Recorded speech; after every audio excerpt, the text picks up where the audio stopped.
Welcome back to a brand new episode of an Investor's Journey podcast. I am your host, Jonathan Barbera. And if you're watching on PRYMEHomes.com or YouTube, you're going to see that it's a different background. So we actually moved last week and we have a whole new office that we're officing out of.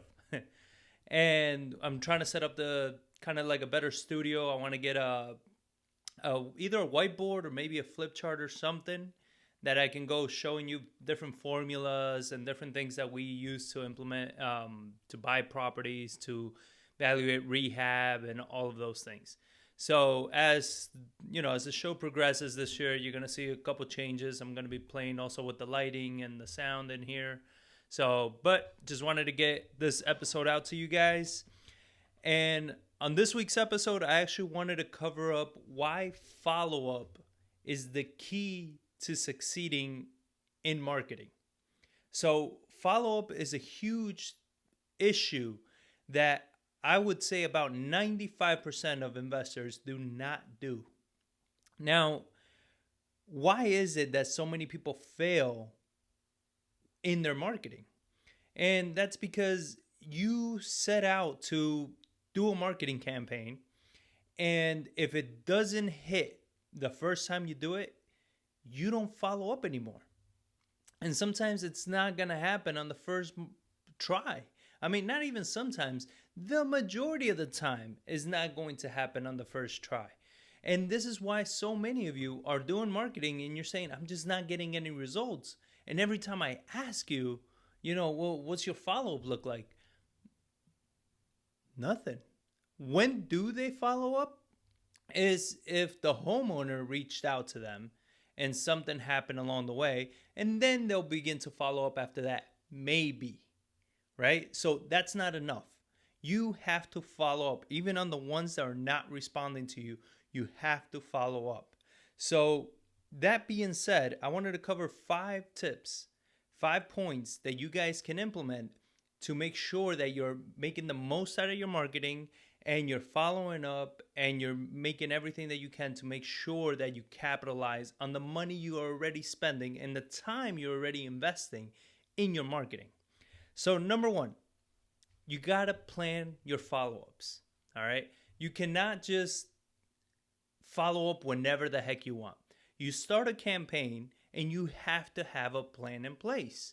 There needs to be a plan. So you start a campaign and you say, okay, for the people that don't answer or don't respond to whatever form of marketing that you're doing, I'm going to follow up with this type of marketing a week later, 2 weeks later. If it's foreclosures, 2 days later, right? So depending on the motivation, if there's a time crunch, you got to follow up right away. If there isn't, if it's a different motivated seller list, whatever it may be, then 2 weeks later, 3 weeks later, whatever that may be, but you got to plan that out, right? If you don't plan it out, you're not going to execute it because you're going to rely on you remembering or wanting to do it later. And trust me, nobody ever wants to do it, okay? I mean, a lot of this stuff for a lot of us is very tedious and we don't like it. So if you plan it, if you say, hey, I send out my marketing campaign. Today is Monday, right? And for the ones that don't get a response, in 2 weeks from now on a Tuesday, I'll send out another one. Or maybe if you're doing direct mail, maybe I'll plan to send out on a Thursday or Friday so they get it over the weekend maybe, right? So whatever it is, you plan that and you put it on your calendar. This is the follow-up date. So when we do marketing, I actually plan out months of follow-ups. Because I want to make sure they're all in my calendar. I don't have to think about it. You understand? I get that ding on my calendar. I know it's time to follow up. So you gotta plan it out. Tip number 2, you have to budget it out as well. So you're planning out your follow-ups. And a lot of times you budget for your marketing. So you say, and this happens so much to people that are just starting off and you're kind of strapped on cash. So you have maybe $1,000. If you're lucky, some people start with even less, but let's say you have $1,000. So what you typically do is your first marketing campaign costs you $1,000. You blow the whole $1,000 on your first campaign. Now, what happens is that you have nothing left for follow-ups. You understand? So if you wanted to do more direct mail as a follow-up, you can't. You can't afford it anymore. You have no more money. So what you need to do is say, okay, how many times do I want to follow up? What is that going to cost me? Now divide that by how much money you actually have available. So what that's going to show you, it's going to show you exactly how much can you market to. So if you have $1,000, instead of blowing $1,000 on one campaign, you might end up using $200, right? So it's going to go down from, let's use round numbers, from a 2,000 people list to a 500 people list, right? It's going to go down substantially. But what's going to matter is that now those 500 that you're hitting, you're going to be able to follow up on. So that matters. The follow-up is the key. You got to understand that, and you got to believe that. Anybody that's been in real estate and that's had success in real estate, they're going to tell you the majority of their deals come from follow-ups. They don't come from the first time you do it, it's a home run. It doesn't happen that way. It used to, when there wasn't so much competition in the market, we used to send out 800 letters and get 60 calls a day. I mean, it was insane. I've said this before. We had to actually stage it out of when we would send letters so we can control the flow of calls that was coming into us. So that was then. It doesn't work that way anymore. You don't have that volume anymore. So you can't expect that. So you have to budget it out. Tip number 3, and this is something I always get the question, is how long should you do follow-ups for? So if you're following a guru, they're probably going to tell you 6 times or 7 times or even 10 times, right? I hope that if you've been watching or listening to this podcast long enough, you're realizing that the question you should be asking is, why stop? Okay? That is the answer. So how long should you follow up for? Forever. You understand? Like, why are you going to stop? If there was a reason you were targeting that list or targeting that seller, why are you going to stop marketing to them? There's obviously something there that you want. So if that person has not sold that house, you still want it. And chances are, if there was some distress, that distress is only growing with time. So how long do you follow up for? Forever. But what if they tell me to go F myself? What do I do then? All right. They tell you to go F yourself. Wait 3 or 4 weeks and then follow up. I mean, all that means is that, no, I'm not interested right now. But you don't know what that's going to mean 2 months from now, 6 months from now, maybe a year from now. And the fact that you are the one that has been following up, it kind of starts creating like a familiarity between you and them, right? So they know you. They know that you're interested in their house. They know that you're ready to buy. So if a year down the road and, you've hopefully found them through some form of distress list or motivation, chances are they're going to be more motivated at that point. And they're going to remember, they're going to be like, you know what? This person's been busting my balls for the last year, calling me. I don't think I want to go through the hassle of talking to an agent or having a bunch of people coming through. Maybe let me just call this person and go through with it. This is not a hypothetical. This has happened a bunch of times. I have closed deals of marketing that I initially started over 1.5 years ago. So it was a year and 8 months was the longest so far of when I first sent out the marketing to all the follow-ups. So that's a long time, all right? And that's more than 7 follow-ups, a lot more than that. So how long do you follow up for? Forever. Don't stop. You already got that ball rolling. You already got that momentum going. Don't stop.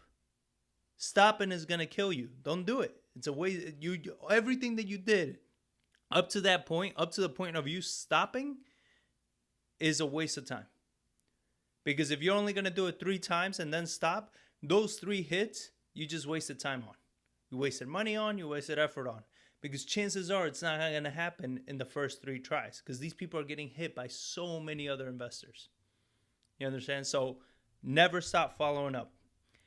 Now, tip number 4. What are the different types of follow-ups that you can do? So obviously, you can do direct mail. Right? So if you've done it originally or whatever was the first campaign, you can still follow up with direct mail. If you send out initially a postcard, try sending out a handwritten letter. Right? Alternate. Play around with the marketing. Like try to change up the envelopes. Use colored envelopes, use different handwriting, put a little sticker on it, whatever it is, change it up, try different things. The whole point is that you want to get that message across to the seller. So start thinking, what could attract somebody? And even think about it yourself. If you were to go to the mail, what will catch your attention? So try it out. I remember at one point we used to send out a lot of marketing that we would put pennies in the envelope so they would feel like a little weight to them. It didn't really work, but you got to test it out. You got to try things and see what sticks. Another way is door knocking. If you really want the house and everything, take some time, go door knock it. You understand? And maybe act like you haven't marketed to them before, or act like you have marketed to them before. Hey, I sent you a letter before. Just wanted to come by and introduce myself so you know that I am local. And I am very interested in buying your house. If you're interested, I would love to sit down with you, talk to you about some options, how we can proceed. I mean, have fun with it. Don't overthink this. Don't try to think that, there's a one script that's going to kill it every time and you just don't know what that is. That's BS, all right? That script does not exist. What script works is whatever script you used at that time that seller clicked with at that time, what they resonated with. And that changes from seller to seller, from season to season, from different types of situation. All right. So you got to test these things out. You can also text them. Same thing. Test out different text messages. All right. I mean, there's a lot of texting services out there. Google it. I mean, we're playing around with a few of them. So I don't really have one that I'm recommending just yet. So we're testing out a few of them, but there's a ton of them. Get on Facebook, ask some of your real estate investment friends, go on Bigger Pockets or wherever, or if you're part of the Alamo RIA, come to the Alamo, talk to some of the people there, because there's so many different ways of texting somebody. You can just the old-fashioned way, use your own cell phone. I still do that till this day, because I'd rather them just text me directly and stop and not have to worry about all the marketing lines and all that. That also depends on who I'm texting, right? So it depends if it's like a house that I really, really want. I can keep track of who I'm texting. So cold calling, that's another one. Would it be? Yeah, I guess it would still be cold calling, being that they haven't responded to you. But calling them, right? So follow up through the phone. There are people that like opening up mail. There's people that like talking through text messages, and there's people that like talking on the phone. You don't know who your target is. So try all three. You understand? Try a variation of them. Play around with it. The great thing about texting and cold calling is that once you get the phone number through a skip tracing service or whatever you want to use, it's free after that, pretty much. I mean, if you use your own number, it's free. You can call as many times as you want. You can text as many times as you want. It's free. You understand? What costs money is if you try to do direct mail and stuff like that, it's going to cost you money because you're sending something. But that's a free way of follow-ups. So have fun with it. Get creative with those things. Another way of following up with people is, and this is something that I was just thinking about and kind of starting to play with, send holiday cards.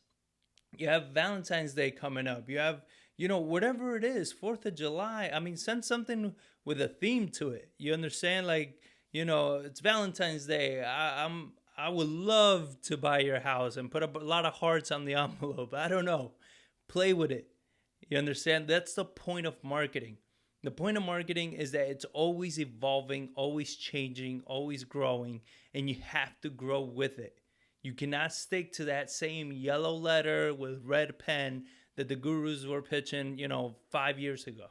Like, you got to move on. You got to start thinking for yourself and understanding, hey, what is going to catch their attention the most? So play with it. Send holiday cards. It may help, it may not. I don't know.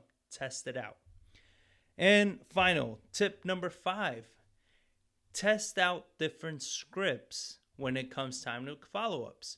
So one thing I love about cold calling is that you have a million chances at a first impression, because you can call somebody, and if you've done any level of cold calling, I'm sure you've called somebody for the first time and they told you, stop calling me. I've told you already, I'm not going to sell my house. Why do you guys keep calling me? Right? And this was the first time you called them. Now, you also, because of that, they don't know you. They don't know if you are just calling them or you've been calling them for the past 6 months. They don't know that. They're not keeping track of your phone number. They're not keeping track of who they spoke to. You understand? If somebody's really pissed off, they might. But the majority of the times, I haven't come across somebody like that. I haven't come across somebody that I'm calling. They're like, yeah, you called me 3 weeks ago. I remember your number. It hasn't happened. And I don't know anybody that's happened to yet. So that's the beauty of that. So because of that, you can test out different scripts. So come up with different scripts. Think about it. Maybe Google different scripts somebody else is using. Go on YouTube. See what scripts other people are using. Try them out. Make them your own. Make up your own. And test out different scripts.